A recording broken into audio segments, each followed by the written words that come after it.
Hey, my name is Brandon Goldsmith. I'm an investor-friendly realtor, multifamily broker, and real estate investor here in Columbus, Ohio. I am just talking to you today about my fix and flip that I have going on. I am starting to get into them more and more, starting to develop systems and be able to really, buy multiple at a time and scale these as a business. So I'm just breaking down the steps on how to get started in flipping properties. So what do you need when you're looking for a property to flip? You need a distressed property. So these can come in many different ways and found in a bunch of different locations. And there are many different methods for this.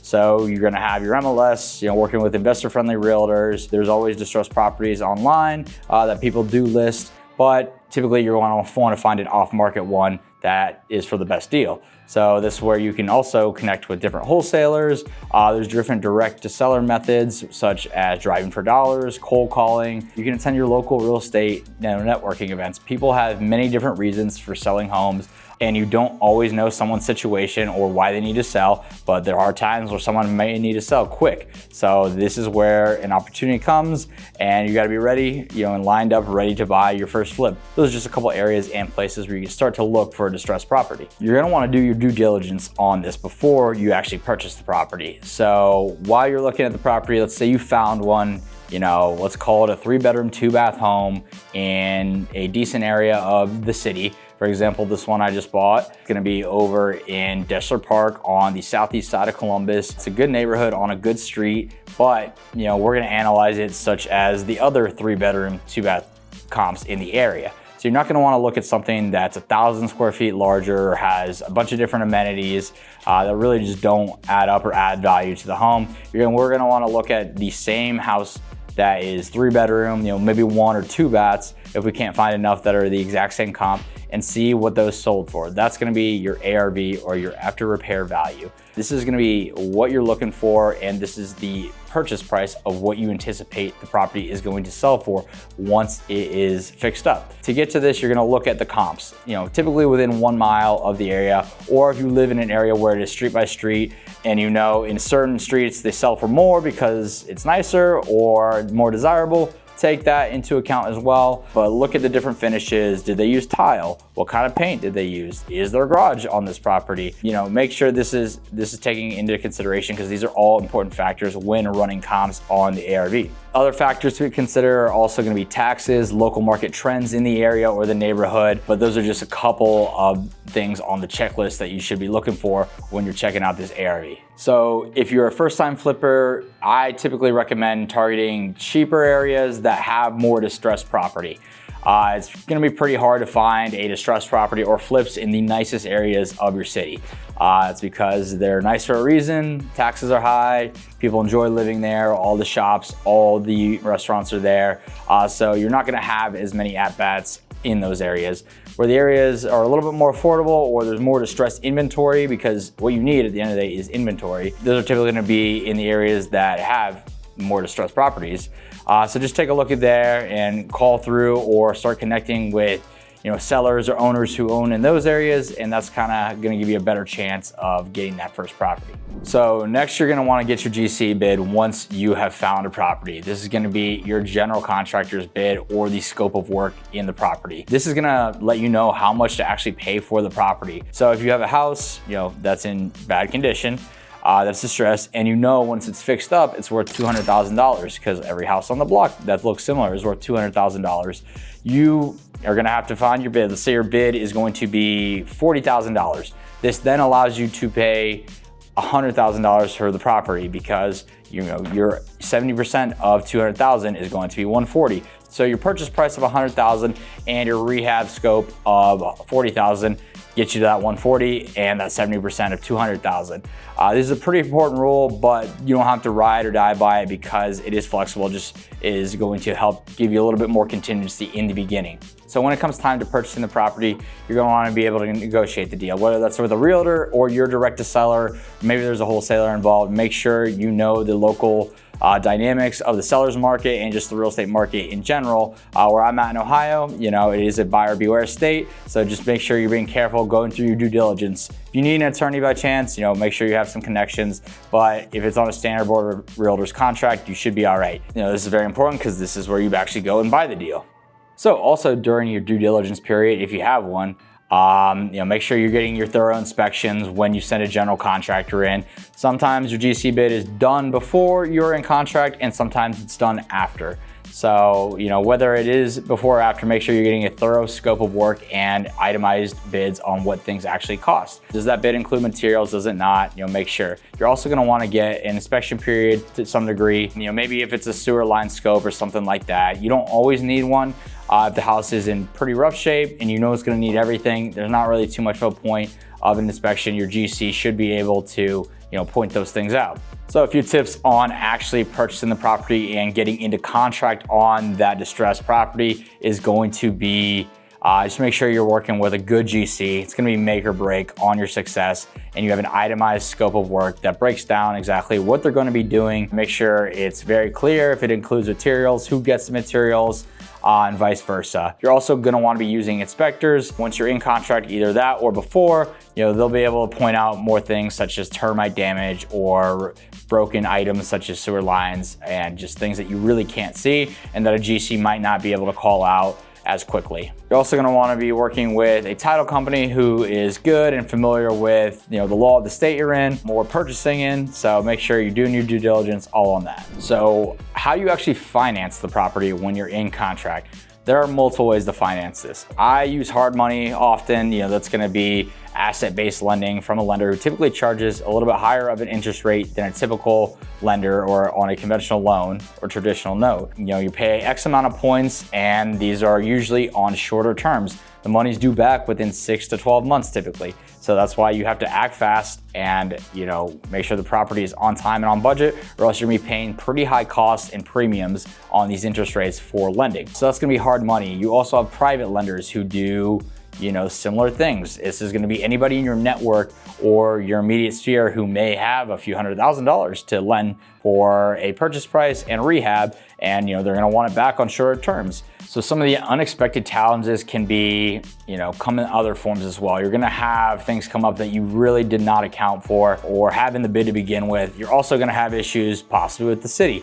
Unpermitted work or code violations can be one that can slow your flip down and just take longer to actually get done. So that is something that you're going to want to have budgeted in.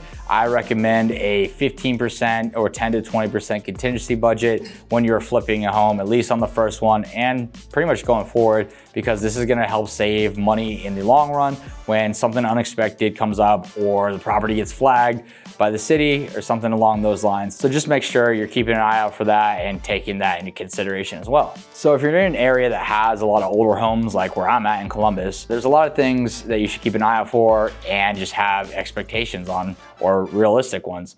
Plumbing, electric, those are going to be pretty big things on older homes, knob and tube electric, or cast iron plumbing, things like that. You're also going to want to watch out for foundation issues from damages such as water damage. There are a lot of winters in Ohio that year over year do add damage to the foundation if not mitigated properly. Just make sure you're keeping eyes out for that, and overall just having realistic expectations on what flipping an older property can look like, because these things can add up pretty quickly and increase your bid significantly if you don't make the decision ahead of time. If you're going to replace the knob and tube or fix the plumbing or add any supports to the beams for foundation, so just make sure you're taking that all into account. So when you are planning your renovations, make sure that you are putting high emphasis on the bathrooms and kitchens. That's going to be the majority of the appraised value, or really what appraisers base these on. So it's gonna be the kitchen and bathrooms. This is pretty important, so make sure the bids and scope of work are done correctly and you have things itemized, laid out, and know whether or not the bids include material, who has to pick up materials, if the general contractor is running the show completely, or you're supposed to be involved to some degree. These are all upfront conversations that you're going to have with your contractor. Things that also, like a spreadsheet or an itemized Excel breaking down the individual costs, also help out a lot, but make sure you budget accordingly.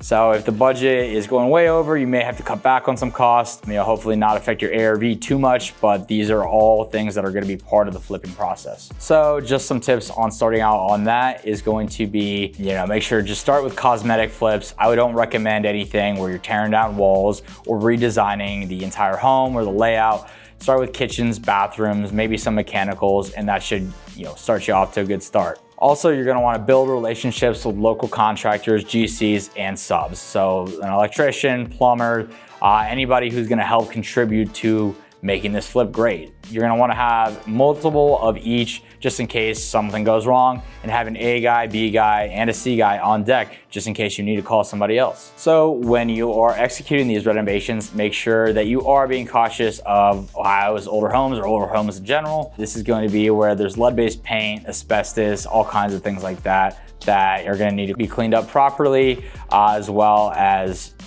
fixed in accordance. Next, you're gonna be doing your mechanicals, foundation, and really just the rough ends of electric, plumbing, and getting started with that. Your general contractor is gonna know this, or they should, and just what to get started with in general. And then this is gonna be overall time management. So, you will have to manage the contractor sometimes, and you should be in the beginning to start, because things are gonna go over budget and beyond timeline. So use different things like apps, spreadsheets, to be able to track this. Make sure the property is getting renovated in a timely manner. The drywall is up when it was supposed to be done, now it's being painted, and just have checks and balances in place to make sure the correct items are being done on time. Because if they're not done on time, this overall just increases price, and you're still paying that, private lender or the hard money lender month by month, and the longer you wait, the less your profit is. Just a few tips on that. I would just visit the property frequently, and if you're out of state or flipping from afar, make sure you have check-ins. Something to mitigate that is going to be hiring a third-party inspector who may go out and do a walkthrough report before you pay the contractor. That's one way to manage that. And also maybe have other third-party vendors as well check up on it. Cabinets, boarded up the windows here. We're gonna have to replace the roof. There was a lot of leakage coming through, so that's what all the mold is up there for. But just taking you through this, this is the demo stage. So overall, decent condition. So we've got 3 bedrooms here. This is gonna be a Cape Cod style, where one room is gonna be up top, and we got 2 on the bottom here. We've got the basement down here.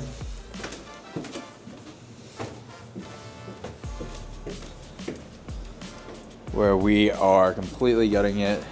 Keep communication open for contractors and keep the relationship going. If they're not happy with the way you're running something, that may be open for conversation. And if you're not happy with the way they're doing something, make sure that you are letting them know, as well as just being on the same page. Everyone's human at the end of the day. Mistakes do happen, so just make sure that open lines of communication are kept. So now you're actually done with the flip and you're ready to go and sell it. So this is where you hire a realtor, get the property staged, get it marketed, professional photos, and do the whole 9 yards. Hopefully the property is in great condition now and you're gonna sell it quickly, but do these things in order to help sell it quickly.